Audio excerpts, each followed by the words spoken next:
एमिति तो राखी आसिले पिलामानकर खुशी कहले न सरे। एमिति राखी बांधिबा सह मिठाईर बेसी थाई चिंता। आजिकल जहाँ भेजाल होउची ना छुआ मानक खोइबा तो बहुत डर। तो चलतु फ्रेंड्स आज बनैबा बिना गैस रे बिना कुकिंग रे आज ये 4 प्रकार मिठाई जोटा कि आपण माने सहजरे घरे बनै पारिबे। नमस्कार फ्रेंड्स मो निरु आपण पुणी थे स्वागत करछि आज नुआ वीडियो रे। तो डेरी कहीं फ्रेंड्स चलतु स्टार्ट करिबा। सेति पई प्रथमे आमे एमिति नै जिबा सब जिनिस को सब सजाड़ी की रखी देबा। सब सजाड़ी की रखीदे आम बनैया को बहुत सुविधा हम। तो ये तो आपण मैंने टीवी मोबाइल रे सब देखिले केते जोर भेजाल होईची आउ सब से सब जिनिस मिठा खाइले ना आउ समस्त देह खराब हो जाए। आम तो खाऊ न खा कि छुआ मैंने तो निश्चय खाइबे। से आपण मैंने जो घरे जिनिस अच्छी ताथे भी बहुत बढ़िया मिठा बनै पारे। आउ से आनिले भी आपण को कौ कम दाम रे भी मिल जाउची कि मिलुनी ना आपण को भले कम क्वांटिटी 3टा 4टा 5टा हो पछे बनैकी जेते की क्वांटिटी दरकार आपण माने बनैकी छुआ मानक खुशी करि पारिबे। तो सेति पई फ्रेंड्स आमे एठी नै जिबा अमूल अमूल स्प्रे हो बा अमूल पाउडर हो जो कौन सी मिल्क पाउडर आपण माने नै जिबे। तो ये मुझे गोटे बाउल रखी देछि। तो जी दरकार से हिसाब से आपण मैंने नेबे। या छड़ा जदि आपंकर पूरा कम दरकार 4-5टा करार थी हेल्ला आपण मैंने ये जो 10 टंकिया वाला पाउच ना ताको भी नहीं जिबे। तापर एठी नहीं जिबा चीनी चीनी जोटा कि फ्रेंड्स एठी हमर एमती पूरा खदड़ वाला बा गोटा चीनी नेबेनी। एकु कौन करवा ना आमे ताको ग्राइंडिंग जार दे करी पूरा पाउडर कर दबा। एमिति जदि गोटा चीनी देबे से जो आमे स्वीट सब बनैबा बा मिठा बनैबा सेथिरे कौन सब दाना दाना आसी जीव पछरे माने मेल्ट होबा को लेट लागिवो। आउ जेहेतु आमे एठी कुकिंग करू तो सेति पई फ्रेंड्स आमे चीनी को भल भाबरे प्रथमे ग्राइंडिंग करी नै आसीबा आ ताको बाउल रे बाहर करी रखी दबा। तो देखंतु फ्रेंड्स एई भली फाइन आपण पाउडर करिवे आ दरदरा बिल्कुल करिवेनी जेंति कि बड़ पीस रही गले भी सही असुविधा हबो आपणकर। सेति पई टिके भल भाबरे गुंड करी नै आसीबे। एबे देखंतु फ्रेंड्स मु एई भली सब जाक गुंड करी देली आ गुंड करिकि रखिछि जेति कि दरकार हबो आ जहाँ रहिले भी चा कॉफी रे सब रे यूज हो जिवो। तो तापरे फ्रेंड्स ताको आम कौन करिया बाउल को बाहर करके रखीदबा जमती कि आमर चामुच रे जेतिकी जोठी दरकार हबो स्वाद अनुसार। तो जोठी जेतिकी दरकार हबो सेठी आमे सेतिकी दबा। तो एबे फ्रेंड्स देखंतु आमर चीनी एठी सब बाहर गला परे बाहर कर देला परे एठी फ्रेंड्स आमे नै जिबा जो नड़िया नड़िया जदि आपणकर गोटा नड़िया अच्छी ताको भी आपण माने ग्राइंडिंग करी नै जिबा। आउ जदि ये आपणकर गोटा माने पाउडर नड़िया अच्छी ताको भी आपण नै पारिबे। किंतु पाउडर नड़िया मोर फ्रेंड्स थिला ना वर्षा दिन होउची तो खराब हे जिवो जदि न रखिबे। एडा पैकेट गोटे मु मगैथिली आपण जदि नेबे मु हेटी लगै देबी आपणको जो फास्ट वीडियो रे आसुची ना आड सेथिरे मु लगै देबी आपण माने एठु जदि नेबे परचेस कर नेबे। किंतु गोटा नड़िया थिले ना तार स्वाद आहुरी भलो आसीबो। आ बिल्कुल डरंतुनी कि एटा ड्राई अच्छी आटा टिके ग्राइंडिंग करदेले माने पानिया हो जिवो। एकु कौन करिवे ना आगे प्रथम कद्दूकस करदेबे तापरे ग्राइंडर जार रे बुलै देबे। ग्राइंडर जार रे बुलै देले जेतिकी पानी अंश भी रहिबो क्षीर अंश आमे तो एमती इथिरे क्षीर दबा किंबा मिल्क मेड दबा जा दबा तो सेथिरे आपण कम देबे। तापरे जेहेतु आमे सुखा पाउडर यूज करछे सेथिरे मेकअप हो जिवो। तो जदि सेमिति भी न होउची मो माने आपण माने क्षीर टोटल एथिरे ऐड करेंगे से अनुसार आपण मैंने करें। तो फ्रेंड्स जदि डेसिकेटेड कोकोनट अच्छी पाउडर तो ठीक अच्छे जब न अच्छी भी आपण मैंने नड़िया करें। तो ये नड़िया आमको मु गोटे बड़ बाउल टिके कम था जी बंची था सब जाक नहीं आसिली। एवं आम फ्रेंड्स ये कलर पर बाहर फ्रुट्स कलर भी जो सब आसूची सेगुड़ा भी देले भी सेगुड़ा भी माने रिएक्शन हो जाउची पॉइजन टाइप रो हो जाउची पिलाकर हार्ट बीट खाइला पर बढ़ी जाउची।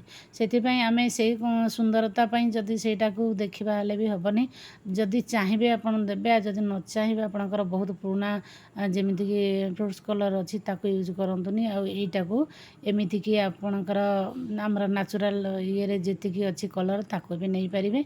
एबे आम कौन करवा ये नहीं जावा जो बीटरूट नहीं जावा। बीटरूट बहुत सुंदर कलर आसे जोटा कि लाल लाल कलर देखा छोट माने छोट छुआ माने ना बेसी अट्राक्शन हेबे आ बहुत खुशी रे भी खाइबे आ हेल्दी भी रहिबे।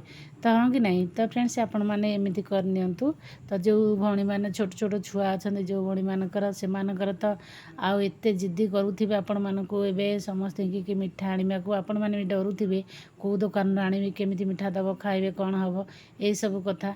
तो बहुत कम रेयर दुकान अच्छी कि जोटा कि भल क्वालिटी जिनिस दौरान आ क्वालिटी जिनिस है भी दाम से भाया 500-600 टंका 700 टंका आपणकर केजी यही टाइप सब बहुत असुविधा। बहुत गाँ गाँव भी न थाए दुकान जोटा कि घर लोक नथिबे आनिया को आपण माने निश्चित एमती बिना चुली भी आराम से बनई पारे आ सुंदर देखा भी सुंदर लगे दानादार भी रहिबो खाइया को भी टेस्टी लगे एमती कि ना कि खाइया को भल लगिवनी बा देखिया सुंदर लगिवनी एमती किछि नाही आपण माने आराम से को करि परिबे।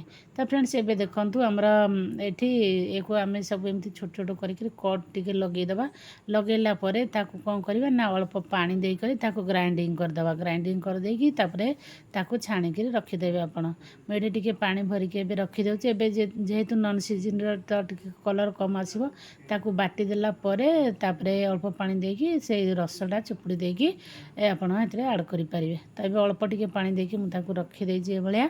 तो ये आमर सब जिनिस को एकाथरे रखिदे आपणकर आ किछि माने डेरी हेनी करने आपण मैंने फटाफट करदे। आ जेहेतु मीठा जिनिस टिके नाकू आपको फ्रिज रे टिके समय रखा पड़ो से आगु टिके करके रखिदे हेले भल। आज जमी धर देखिले काली हेले करदे हेले काली करिकी परदिन काली बा परदिन करके रखिदेवे हेले परदिन हेले माने अध घंटे हेले भी आपणकर कापी हो आ जदि समय आपण पाखरे नाही आपण गोटे 2 दिन आगु करके रखिपारे। तो चलतु फेर देखा यार बनवा प्रोसेस।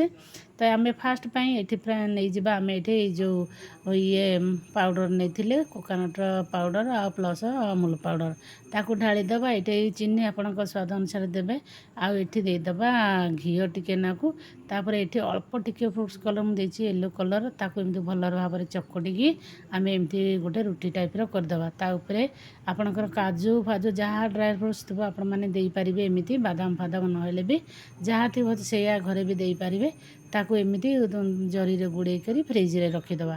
फ्रिज रे रखिदेले फ्रेंड्स ये अध घंटे रखिदेवे एत बढ़िया भाव में सेट हो काटिया को सुविधा हम।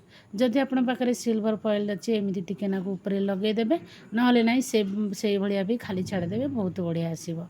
चलतु एबे नेक्स्ट को देखिए नंबर 2 रे कौन अच्छी। तो से जिनिस को आमे भी आ टिके अलग कर बनईदबा। तो से फ्रेंड्स आम ये पुणी से अमूल पाउडर जो थिला अल्प नड़िया गुंड को आउटे नहीं जाइए भल भाव में मिसईदबा मिल्क मेड देकर जी आपंकर मिठा दरकार एठर किसी ना से भाई एमती भल भाव में सेट करके फ्रिज रखीदबा ताकू एमती ग्लास रे कटिंग कर सजेदबा। देखो केते बढ़िया होगला। एबे चलतु 3 नंबर मिठा देखा। से फ्रेंड्स ये मुझे जाइली छेना गोटे कटोरा थिला तो ताकू एमती गुंड करके रखी देती नड़िया टिके तापर मिल्क मेड आ अलीच पाउडर टिके बास ये आमर जमी कालाकंद हुए ना से भाया पूरा दानादार हम। डायरेक्ट आप न सीझे करेंगे एमती करदे ताकू भी सेट कर फ्रिज रखीदबा। तापर देखो कटिंग करेंगे केते सुंदर पीस पूरा रेडीमेड भाया तापर जहाँ केसर बा ड्राई फ्रूट्स दे करेंगे। एबे चलतु 4 नंबर वाला देखा। एबे जमी डो बनई सब से भाया डो बनई एठी आम जो बनई बीटरूट रस से अधा अधा करी ये 2टा रुटी भाया करदे आउपर ये देखिए सजाड़ी गोटे 4 कणिया किसी पात्र थी प्लेट थी ताकू रखीदे। जाम हो गला फ्रेंड्स एमती कटिंग करदे। देखो आपणकर सुंदर पिठा रेडी होगा मिठा रेडी होगा जोटा कि पिला मानकु बहुत खुशी दब। तो आपण मैंने भी एमती करेंगे भल लगे निश्चय लाइक शेयर करदे सब भणीकर दयाता।